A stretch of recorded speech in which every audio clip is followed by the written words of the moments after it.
Você gostaria de ver o Renier jogando pelo Botafogo? Pois é, algumas pessoas do scout, da diretoria do Botafogo gostariam, a ponto de terem feito uma sondagem pelo meia ofensivo do Real Madrid, ou melhor, do Granada. Vou te explicar tudo o que você precisa saber sobre o botafoguense Renier, que vem de família botafoguense. Savarino deu uma longa entrevista aos canais da ESPN depois de receber o prêmio Bola de Prata e revelou que ele gosta mesmo de jogar como camisa 10. E isso é um recado muito claro para o Renato Paiva. Lógico que ele deu aquele famoso miguezinho, onde quer que o técnico me coloque, eu vou jogar. Mas ele disse com todas as letras aos microfones da ESPN. Ele se sente à vontade jogando como meia de criação. Se você não me conhece, meu nome é Manuel Thiago, eu estou todos os dias aqui trazendo 3 conteúdos para você ficar por dentro de absolutamente tudo sobre o Botafogo de Futebol e Regatas no papo reto com o torcedor. Sem meias palavras. Já somos mais de 160 mil botafoguenses que não gostam de ser enrolados e vêm aqui todo dia para poder escutar o que deve ser dito. Portanto, venha fazer parte aqui da nossa família, se inscreva no canal do Manel e vamos para cima. Larga o dedão no like para você me ajudar a distribuir esse conteúdo para cada vez mais irmãos de camisa botafoguenses. Vamos começar pelo assunto do Renier. A informação é do canal do TF. O Renier é um jogador que foi revelado pelo Flamengo, todos vocês sabem. Ele tem 23 anos e teve uma passagem muito boa na sua primeira temporada como profissional pelo Clube da Gávea. Foram 6 gols, 2 assistências em 15 jogos, ou seja, uma média de 0,50, muito jovenzinho, né? Isso ainda com 18, 19 anos. Dali o Real Madrid investe nele e ele vai para o Real Madrid Castilha. Porém, aquela transição entre o Castilha e o Real Madrid profissional, ele não consegue fazer. O Real Madrid, então, empresta o Renier para o Borussia Dortmund, grande equipe, um gigante do futebol alemão. Chega lá, ele decepciona. 19 jogos, 1 gol, 1 assistência na primeira temporada. Foi a temporada 2021. Depois, 20 jogos, nenhum gol, nenhuma assistência. Dali ele é emprestado ao Girona, que é onde ele faz 18 jogos, 2 gols, 1 assistência. Frosinone, que é o menor clube da Europa, na Itália, que ele jogou 23 jogos, 3 gols, 2 assistências e, portanto, chega agora ao Granada na temporada 24-25, já tem 24 jogos, 1 gol, 4 assistências. Olha, 1 gol e 4 assistências é a melhor temporada dele, junto com a do Frosinone, em questão de número de participações em gol. É um cara que é uma aposta. Essa que é a verdade. Lógico, vai ter uma ala da torcida que vai sempre ficar naquela de pô, pelo amor de Deus, vai trazer um cara que foi revelado pelo Flamengo. Sinceramente, eu não ligo muito para isso, né? Até porque ele saiu muito rápido do Flamengo, então não tem aquela identificação toda. Um jogo clássico, sacaneando o clube, coisas do tipo. Pô, bom jogador, quero ver aqui. Eu acho que é um jogador de potencial, que não tem nível para a Europa, está naquele limiar de não ser bom demais para a Europa, mas ser bom demais para a América do Sul. Acho que o nível de jogador que ele é aqui para o futebol brasileiro e para o contexto do futebol sul-americano, facilmente ele vai amadurecer e jogar bem, como muitos jogadores que nós vemos por aí jogar. Por exemplo, como o Luiz Henrique, que foi revelado pelo Botafogo e que está prestes a ser comprado, negociado, né? Luiz Henrique, ele mesmo, não estou falando do Luiz Henrique campeão da Libertadores, não. Estou falando do ponta esquerda, que quando ele estava emprestado pelo Marcélia ao Botafogo e nós tínhamos a oportunidade de comprá-lo por 50 milhões de reais, eu aqui no canal do Manel disse que não. E boa parte da torcida do Botafogo também disse que não valia a pena. E hoje queimamos a língua. O Luiz Henrique está jogando fino da bola no futebol europeu e está prestes a ser negociado por algo em torno de 35 milhões de euros para a Inter de Milão. Existem jogadores que amadurecem mais tarde na carreira. E são jogadores que, se você vê qualidade, vale a pena investir. A minha provocação sobre o Renier é: qualidade ele tem.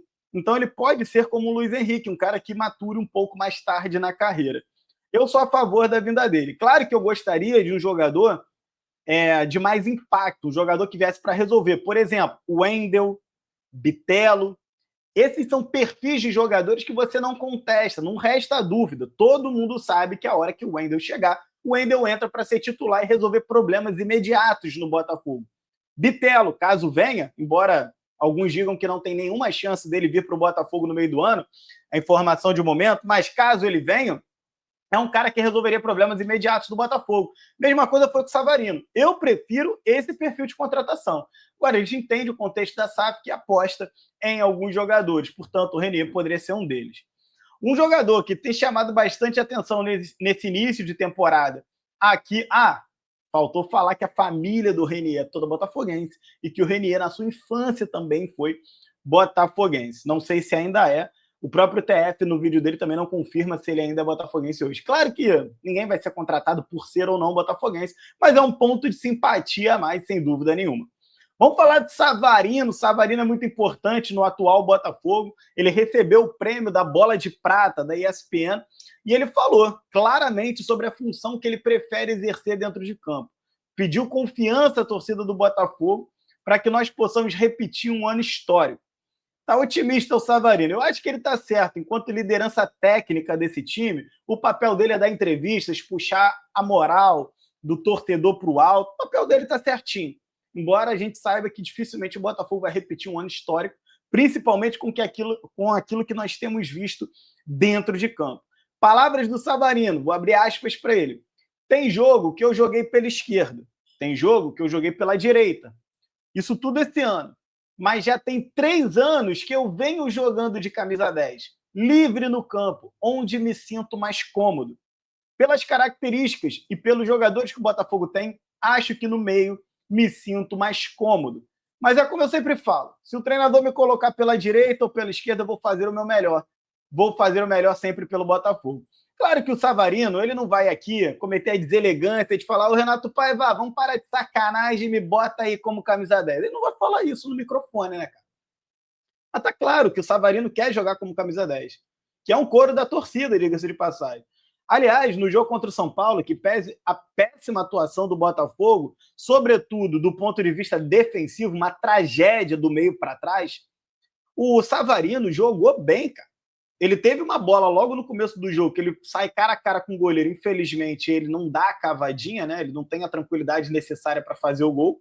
Ponto negativo para ele. Mas logo na sequência do gol do Ferreirinha, ele devolve, porque o Ferreirinha faz um golaço, né? Ele devolve o golaço contra o São Paulo e faz também lá na caixa uma bola aberta da ponta esquerda para o centro, onde ele finaliza com curva na caixa, um belo gol do Botafogo. Savarino, nesse jogo mais centralizado, ele produziu muito, pisou muito dentro da área, participou dos movimentos ofensivos do Botafogo intensamente.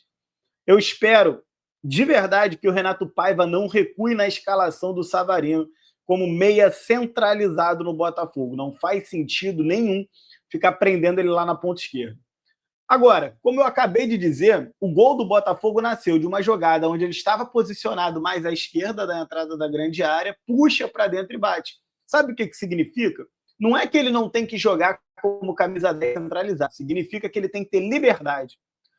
A função dele dentro de campo é sim o camisa 10, é o distribuidor de jogo, é o pensador, é o criativo, é o cara que vai encontrar o passe diferenciado. É o cara que vai pisar na área, vai chegar por trás do atacante. Sem dúvida. Não há discussão que essa é a melhor posição para o Renato Paiva escalar o Savarino. E o jogo contra o São Paulo, mais uma vez, provou isso a todos.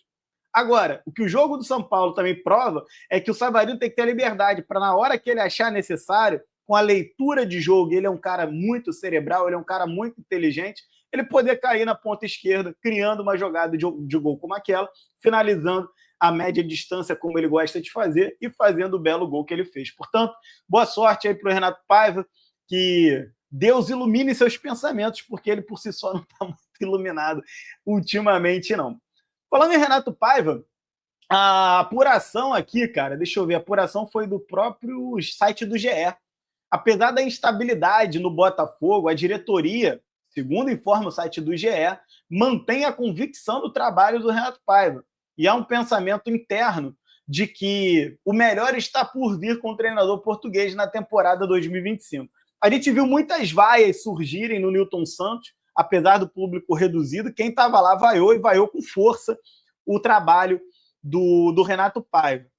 Logo na sequência do jogo, ao decepcionante empate de 2-2, porque tínhamos condições de ter vencido aquela partida, o torcedor foi às redes sociais e manifestou pela saída do Renato Paiva. Claro que não toda a torcida, mas claramente a torcida do Botafogo hoje já está dividida. Eu nem abri aqui para checar, mas posso abrir aqui rapidinho o meu YouTube. Eu fiz uma enquete se você é a favor da saída do Renato Paiva ou se você acha que ele deve continuar ainda no Botafogo. Existem dois tipos de forma de você se posicionar em relação a isso. Uma é achar que está cedo demais para demitirmos o Renato Paiva. Cara, eu vou até colocar na tela, porque é incrível o resultado dessa enquete. São 1.200 votos e literalmente deu 50-50, 50-50. Olha isso daqui comigo, a torcida está muito dividida.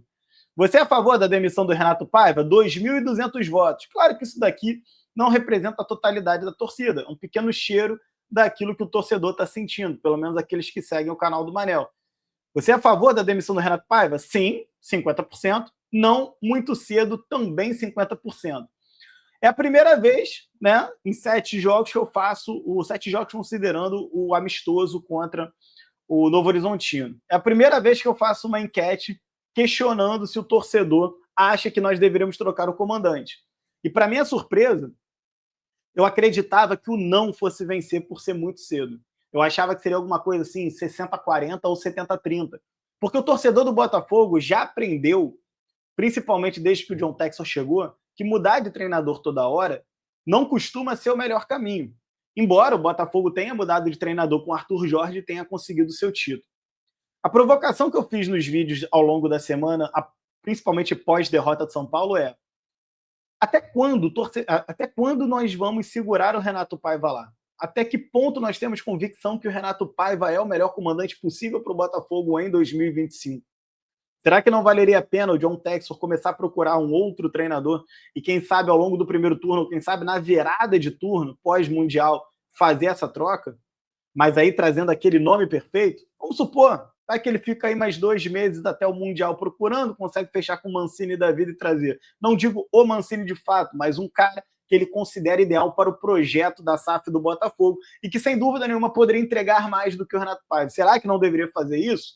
Essa é a provocação que fica, porque, principalmente depois da derrota contra o São Paulo, ficou aquele sentimento de a gente vai esperar até quando? Para entender que talvez o Renato Paiva não seja o nome ideal para o Botafogo. Até o Botafogo ser eliminado da Copa do Brasil? Até o Botafogo ser eliminado da Libertadores? Será que já não vale agir antes?